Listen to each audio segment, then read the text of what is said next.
भिन्न भिन्न का दशमलव प्रसार किस प्रकार का है? 36/100। आंसर है इसका 36/100 को हम लिखते हैं 0.36। इसका दशमलव प्रसार शांत दशमलव है। ये कैसे होगा? 100 का भाग देना है 36 में, तो 36.0 लगा दिया भागफल में, 100 दिया 300, 6 उतारा और 2 जीरो उतार दिए, 600 हो गया, 100 छका 600। तो 0.36 इस तरह से ये आया है। प्रश्न 2 है 32 की पावर 1/5 का मान होगा। 32 के पहले हमें अभाज्य गुणनखंड करने होंगे। तो 32 के अभाज्य गुणनखंड क्या होते हैं? 2 का भाग पहले 32 में देना है, 2 एकम 2, 3 में से 2 घटा के 1 आ गया, 12 हो गया, 2 छका 12, फिर 2 का भाग 16 में 2, 2 अठा 16, फिर 8 में 2 छकू 8, फिर 4 में 2 दूना 4, फिर 2 में 2 एकम 2, तो 2 5 बार आया है, तो 2 की पावर 5 होगी गुणा 1/5, 5 से 5 कट जाएगा, 2 की पावर 1 आया, तो 32 के पावर 1/5 का मान होगा 2। प्रश्न 3, यदि दो कोणों का योग 90 अंश है तो वह कहलाते हैं पूरक, संपूरक, रेखिक युग्म, इनमें से कोई नहीं। आंसर है इसका पूरक कहलाते हैं। जैसे 30 अंश और 60 अंश को जोड़ के 90 अंश होता है, तो 30 अंश का पूरक हो गया 60 अंश, और 60 अंश का पूरक कोण क्या हो गया? 30 अंश। प्रश्न 4 है, यदि x बराबर 1 तथा y बराबर -5 हो तो x प्लस y का मान होगा। विकल्प है a बराबर 6, b बराबर -4, c बराबर 7 और d बराबर -2। आंसर इसका -4। हल कर रखा नीचे x प्लस y में x व y का मान रखने पर, x की जगह 1 बोला है उसने और y की जगह -5 रख दिया हमने।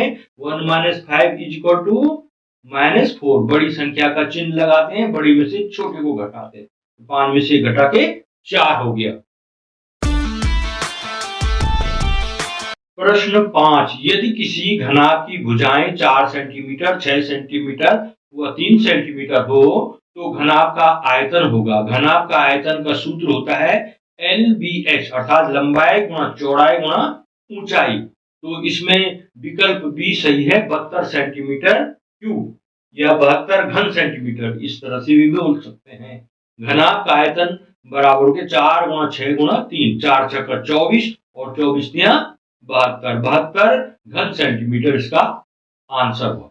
प्रश्न 6, यदि x की पावर 2 + 3ax - 2a का एक गुणनखंड x - 2 हो तो a का मान होगा, a का मान होगा -1। हल करके देखते हैं।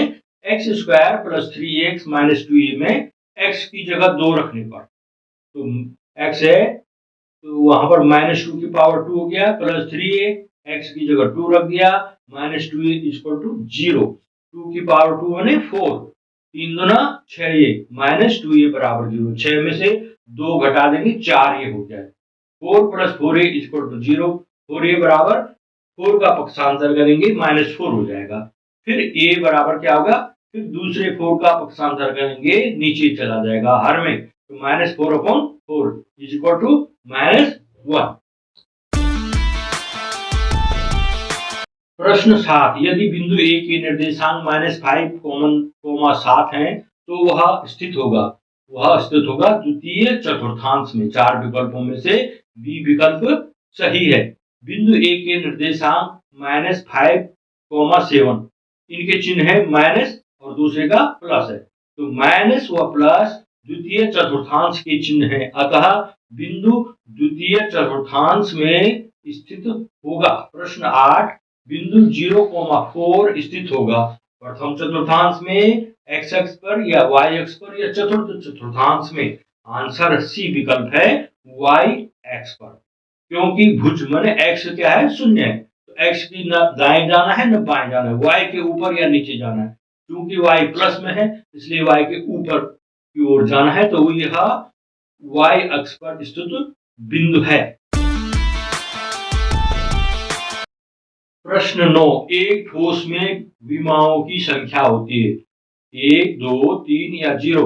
आंसर है इसका 3। विमा, ठोस विमा माने लंबाई है, जैसे चौड़ाई है, ऊंचाई है, ये विमाएं होती हैं। तो जो ठोस होता है कोई भी, या तो वो लंबा होता है, लंबा भी होता है, चौड़ा भी होता है और ऊंचा भी होता है। तो इसमें तीनों विमाएं होती हैं।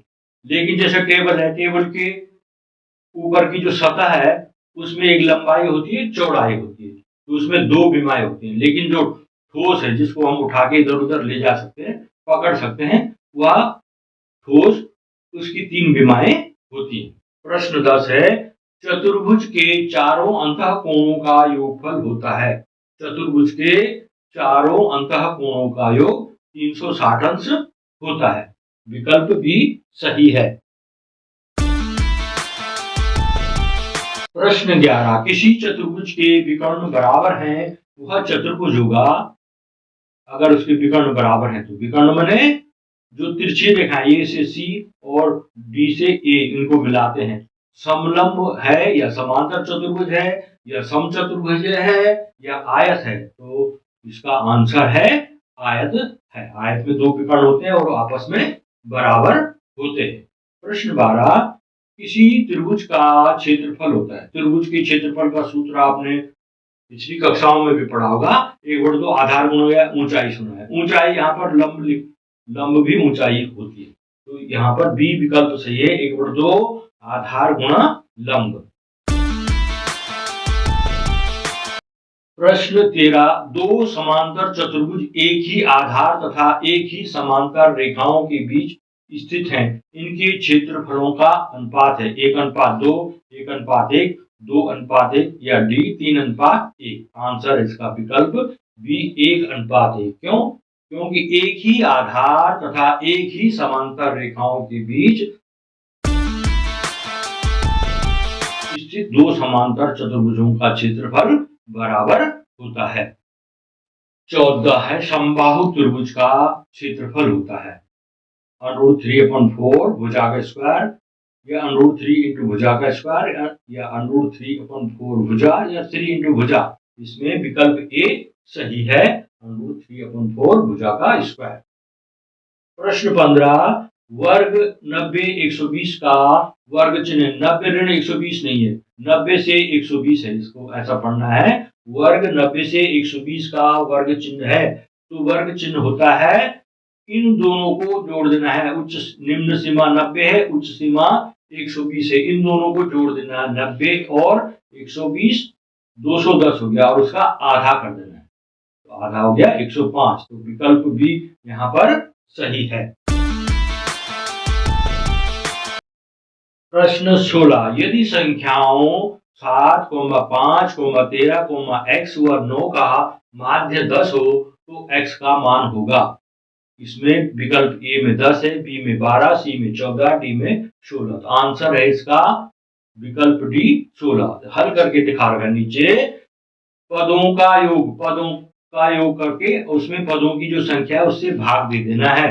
7 + 5 + 13 + x + 9/5, ये कितने हैं पद? 1 2 3 4 5, 5 से भाग दे दिया, तो ये अंकों को हमने जोड़ दिया, 34 हो गया। 34 + x/5, फिर इसका 5 का पक्षांतर कर देंगे उधर, 5 10 बजे 50, 50 बराबर 34 + x, फिर 34 का पक्षांतर कर देना है। 34 अभी प्लस है, उधर जाके माइनस हो जाएगा, अर्थात 50 में से 34 को घटाना है, तो 16 आ गया, x बराबर हो गया 16। प्रश्न 17, निम्न के हरों का परमीयकरण कीजिए। हर का परमीयकरण का मतलब है जो हर में संख्या होगी वह परमेय संख्या होगी, उसमें अनुरूट का ये जो साइन बन रखा है ये नहीं होना चाहिए, वो अपरमेय संख्या नहीं होनी चाहिए। ठीक है, जैसे 1/√7 में हर √7 अपरमेय संख्या है। यह परमेय तभी होगी जब इसे हम √7 से गुणा करेंगे। क्यों? अगर गुणा करेंगे उसी संख्या से तो वर्ग संख्या हो जाती है, और वर्ग संख्या का वर्गमूल निकलता है और वह परमेय संख्या होती है। देखते हैं यहाँ पे 1/√7 को लिखेंगे, 1/√7 गुणा अंश और हर में √7 से गुणा करने पर √7 √7 बटे √7 गुणा √7, 7 गुणा 7, 7 सते 49, और 49 का वर्गमूल हो गया 7। तो √7/7, ये हर है जो 7, वह क्या है? परमीय संख्या है। इसको कहते हैं हर का परमीयकरण करना। प्रश्न 18, 14 सेंटीमीटर त्रिज्या वाले गोले का पृष्ठीय क्षेत्रफल ज्ञात कीजिए। गोले का पृष्ठीय क्षेत्रफल बराबर होता है 4πr²। 4 इंटू मल्टीप्लाई पाई की जगह 22/7 लिख दिया मैंने, गुणा आर मैंने त्रिज्या है 14 सेंटीमीटर दे रखी, 14 गुणा 14 r² है। आर को मैंने 2 बार गुणा में लिखना है, ये हमने लिख दिया। तो 7 से 14 को भाग देंगे, 7 दूना 14, 2 आ गया। इधर 22 चौको 88 और उधर 14 दूना 28। इन 88 और 28 को हमने गुणा करना है, इधर गुणा करके दिखा रखा, 8 8 64, 8 8 64 और 6 70, 704 आ गया।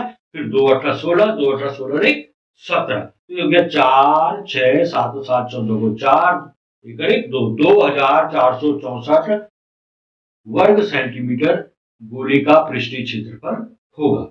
प्रश्न 19 है, निम्न में x की घात 2 का गुणांक लिखिए।